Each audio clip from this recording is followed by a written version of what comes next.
하나님을 치유하는 성서 읽기.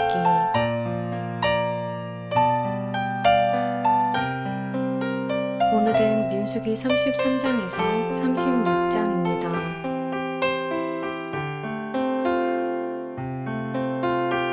민수기 33장.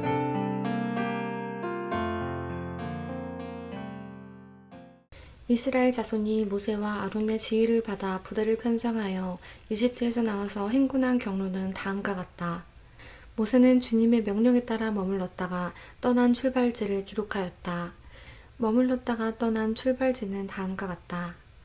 이스라엘 자손이 라암셋을 떠난 것은 첫째 달 15일 곧 유월절 다음이었다. 그들은 모든 이집트 사람이 훤히 보는 앞에서 팔을 휘저으며 당당하게 행군하여 나왔다. 그때 이집트 사람은 주님께서 쳐 죽이신 자기들의 맏아들들의 장례를 치르고 있었다. 주님께서는 이집트 사람이 섬기는 신들에게도 큰 벌을 내리셨다. 이스라엘 자손은 라암셋을 떠나 숫곳에 이르러 진을 쳤다. 숫곳을 떠나서는 광야가 시작되는 에담에 이르러 진을 쳤다. 에담을 떠나서는 바하히롯으로 돌아갔다.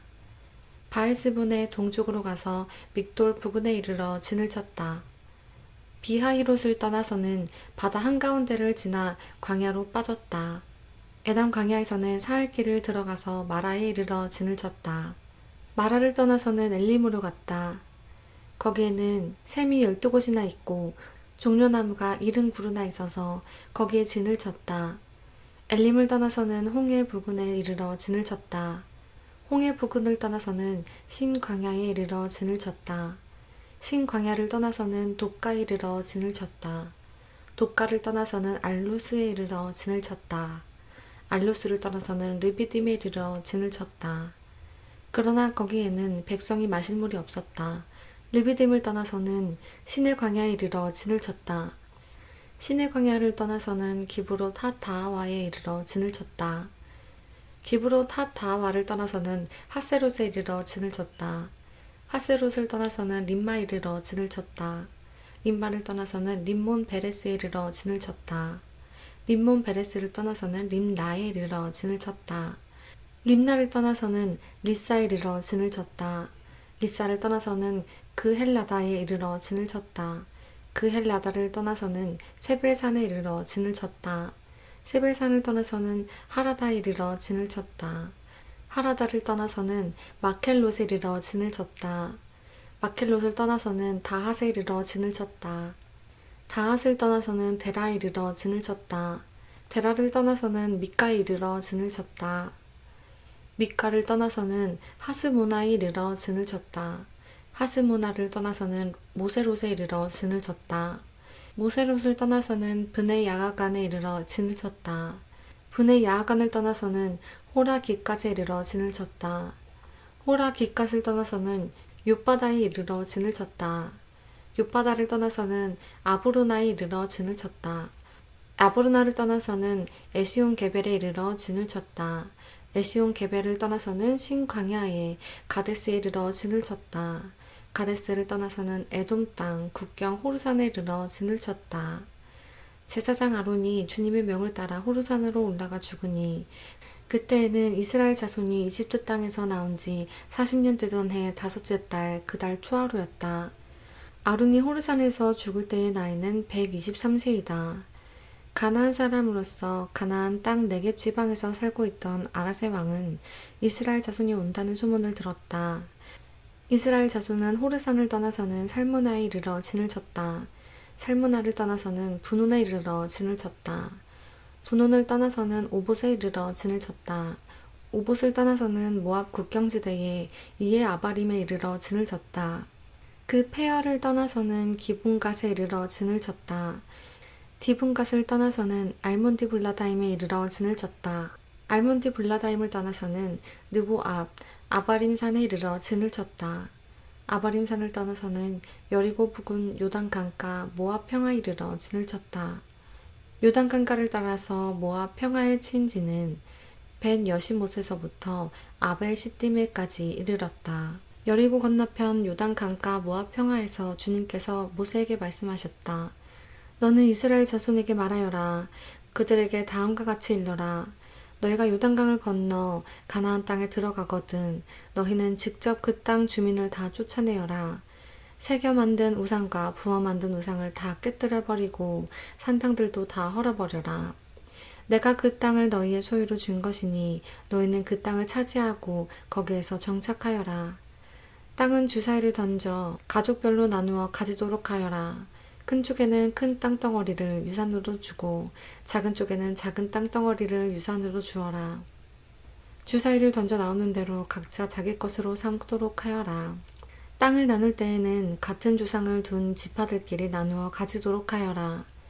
너희가 그 땅의 주민들을 다 쫓아내지 아니하고 너희와 함께 있도록 허락하였다가는 그들이 너희 눈에 가시가 되고 옆구리를 찌르는 바늘이 되어서 너희가 살아갈 그 땅에서 너희를 괴롭힐 것이다.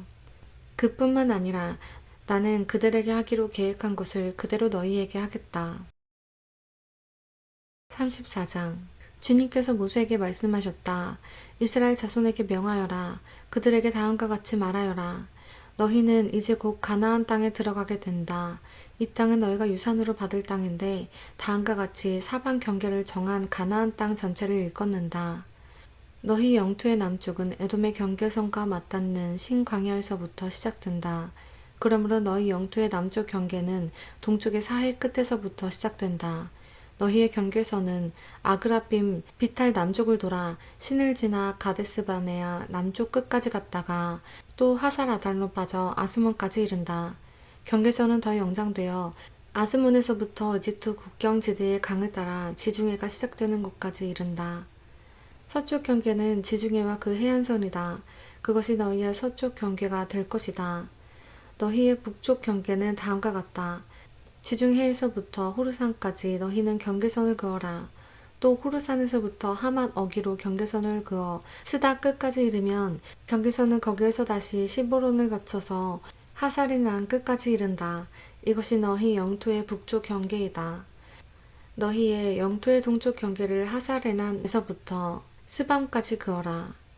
경계선은 여기에서 더 연장되어 스밤에서부터 아인 동쪽 리블라까지 내려갔다가 동쪽의 긴네렛 바다 해변까지 더 내려간다. 거기에서 다시 경계는 요단으로 내려가 사해 끝에서 멈춘다. 이것이 너희 땅의 사방 경계이다. 모세는 이스라엘 자손에게 명령하였다. 당신들 9지파와 반쪽 지파는 주님께서 당신들에게도 주도록 명하신 이 땅을 제비 뽑아 나누어 가지십시오. 르우벤 자손의 지파와 갓 자손의 지파와 므낫세 반쪽 지파는 조상 집안을 따라 유산을 받았습니다. 이 두 지파와 반쪽 지파는 자기들의 유산을 해 뜨는 쪽 여리고 맞은편 요단강 동쪽에서 이미 차지하였습니다. 주님께서 모세에게 말씀하셨다. 너희에게 유산으로 땅을 나누어 줄 사람의 이름은 제사장 엘르아살과 눈의 아들 여호수아이다. 너희는 또 그 땅을 유산으로 나누어 줄 사람을 지파마다 각 한 사람씩 대표로 뽑아라. 다음은 그 사람들의 명단이다. 유다 지파에서는 여분네의 아들 갈렙이요, 시몬 지파에서는 암미웃의 아들 스무엘이요, 베냐민 지파에서는 기슬론의 아들 엘리다시요, 단 자손 지파에서는 요글리의 아들 붓기 족장이요, 요셉 자손 가운데 므낫세 자손의 지파에서는 에봇의 아들 한니엘 족장이요, 에브라임 자손의 지파에서는 십단의 아들 그무엘 족장이요, 스불론 자손의 지파에서는 바르낙의 아들 엘리사반 족장이요, 이사갈 자손 지파에서는 아산의 아들 발델 족장이요, 아슬 자손의 지파에서는 슬루미의 아들 아히훗의 족장이요, 납탈리 자손의 지파에서는 암미훗의 아들 브다헬 족장이다. 이들은 가나안 땅에서 이스라엘 자손에게 유산을 나누어 주도록 주님께 명령을 받은 이들이다. 35장 여리고 건너편 요단강가 모압 평야에서 주님께서 모세에게 말씀하셨다. 너는 이스라엘 자손에게 그들이 유산으로 받는 땅에서 레위 사람이 살 성읍을 떼어주라고 명령하여라. 레위 사람에게는 성읍과 함께 그 주변의 목초지도 함께 주어라. 그래야만 그들이 그들의 재산인 가축대와 모든 짐승들을 그 목초지에 기르면서 여러 성읍에서 살게 될 것이다. 너희가 레위 사람에게 줄 성읍 둘레의 목초지 범위는 각 성에 다같이 성벽 둘레로부터 2000자까지의 지역이어야 한다. 성을 중심으로 하여 성 밖 동쪽으로 2000자, 남쪽으로 2000자, 서쪽으로 2000자, 북쪽으로 2000자씩을 재어라. 이것이 각 레위 사람의 성읍에 딸린 목초지이다. 너희가 레위 사람에게 줄 성읍들 가운데서 6은 도피성으로 만들어서 사람을 죽인 자가 그리로 도피할 수 있게 하고 이 밖에 별도로 레위 사람에게 42 성읍을 주어라. 너희는 레위 사람에게 모두 48 성읍과 거기에 딸린 목초지를 주어야 한다. 이스라엘 자손이 가지고 있는 땅을 떼어서 그것을 레위 사람에게 줄 때에는 각 지파들이 받은 몫의 비율대로 떼어내도록 하여라. 많이 가진 지파에는 많은 성읍을 떼어내고 적게 가진 지파에는 적게 떼어내라. 주님께서 모세에게 말씀하셨다. 너는 이스라엘 자손에게 말하여라. 그들에게 다음과 같이 일러라. 너희가 앞으로 요단강을 건너 가나안 땅에 들어가게 되거든 성읍들 가운데서 얼마를 도피성으로 정하여 실수로 사람을 죽게 한 자가 그곳으로 도피하게 하여라. 그 성읍들을 목수자를 피하는 도피처로 삼아서 사람을 죽게 한 자가 회중 앞에서 재판을 받기 전에 죽는 일이 없도록 하여야 한다. 너희가 레위 사람에게 줄 성읍들 가운데서 이들 6성읍을 너희의 도피성으로 삼아라. 그 가운데 세 성읍은 요단강 동쪽에 두고 나머지 세 성읍은 가나안 땅에 두어 도피성이 되게 하여라. 이들 6성읍은 이스라엘 자손은 물론이거니와 외국인이나 너희가 함께 사는 본토인이면 누구든지 실수로 사람을 죽게 한 자가 도피하는 곳이 될 것이다. 만일 쇠붙이 같은 것으로 사람을 쳐서 죽게 하였으면 그는 살인자이다. 그러한 살인자는 반드시 죽여야 한다. 사람을 죽일 만한 돌을 들고 있다가 그것으로 사람을 쳐서 죽게 하였으면 그는 살인자이다. 그러한 살인자는 반드시 죽여야 한다. 만일 사람을 죽일 만한 나무 연장을 들고 있다가 그것으로 사람을 쳐서 죽게 하였으면 그는 살인자이다. 그러한 살인자는 반드시 죽여야 한다. 이러한 경우에 그 살인자를 죽일 사람은 피해자의 피를 보복할 친족이다. 그는 그 살인자를 만나는 대로 죽일 수 있다. 미워하기 때문에 밀쳐서 죽게 하거나 몰래 숨어 있다가 무엇을 던져서 죽게 하거나 원한이 있어서 주먹으로 쳐서 사람을 죽게 하였으면 그는 살인자이다. 이러한 살인자는 반드시 죽여야 한다. 피를 보복할 친족은 어디서 그를 만나든지 그를 죽일 수 있다. 그러나 아무런 원한도 없이 사람을 밀치거나 몰래 숨어 있다가 무엇을 던지기나 한 것이 아니고 잘못 보고 굴린 돌이 사람에게 맞아 그를 죽게 하였으면 그 가해자가 피해자의 원수가 아니고 더욱이 그를 해칠 의사가 전혀 없었던 것이므로 회중은 이러한 규례에 따라서 그 가해자와 피를 보복할 친족 사이를 판단해야 한다. 회중은 그 살인 혐의를 받은 사람이 피를 보복할 피해자의 친족에게서 보복을 당하지 않도록 그 살인 혐의를 그가 도피한 도피성으로 돌려보내야 한다. 그리고 그는 거룩한 기름을 부어 성직에 임명된 대제사장이 죽을 때까지 거기에 머물러야 한다. 도피성으로 피한 그 살인자가 도피성의 경계 밖으로 나갔을 때에 마침 피를 보복할 친척이 그를 알아보고 도피성의 경계 밖에서 죽였으면 그 친척에게는 아무런 살인죄도 적용되지 않는다. 살인자는 반드시 대제사장이 죽을 때까지 도피성에 머물러 있어야 하고 대제사장이 죽은 다음에야 비로소 자기 소유지가 있는 땅으로 돌아갈 수 있다. 위에서 말한 율례는 너희가 어디에 가서 살든지 자자 손손 모든 세대에 적용되는 율례이다. 누구든지 사람을 죽인 사람은 살인자이므로 반드시 죽여야 한다. 그러나 거기에는 증인들이 있어야 한다. 오직 한 증인의 증언만으로는 어느 누구도 죽이지 못한다.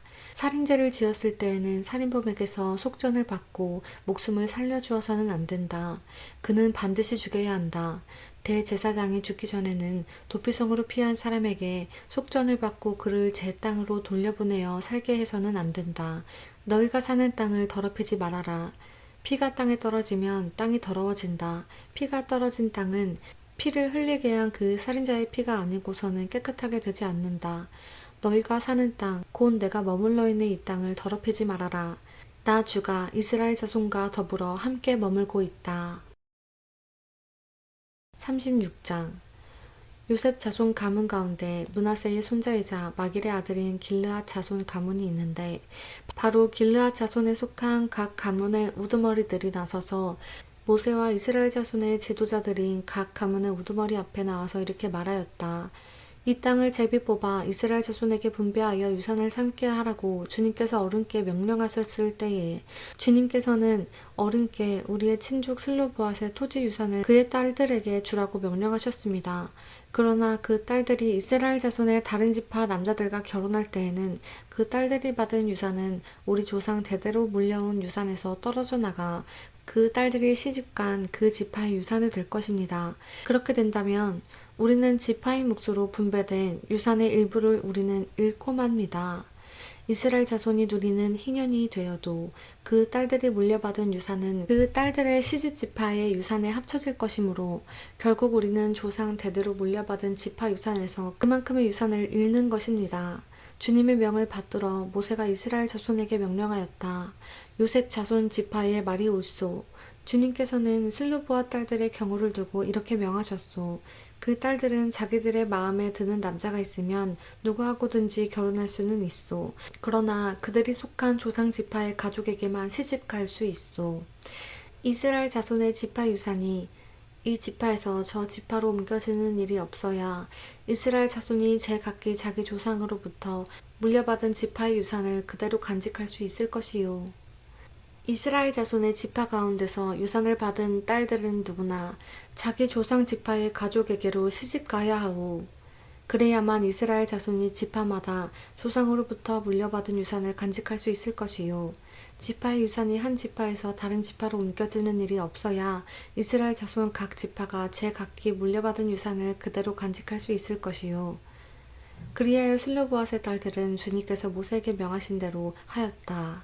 슬로보앗의 딸들 곧 말라와 디르사와 호글라와 밀가와 노아는 모두 자기 사촌 오라버니들과 결혼하였다. 그 딸들이 모두 요셉의 아들인 므낫세 자손 가문과 결혼하였기 때문에 그들이 받은 유산은 자기 조상의 가문과 지파에 그대로 남아 있었다. 이것은 주님께서 여리고 건너편 요단 강가 모압 평지에서 모세를 시켜 이스라엘 자손에게 말씀하신 명령과 규례이다.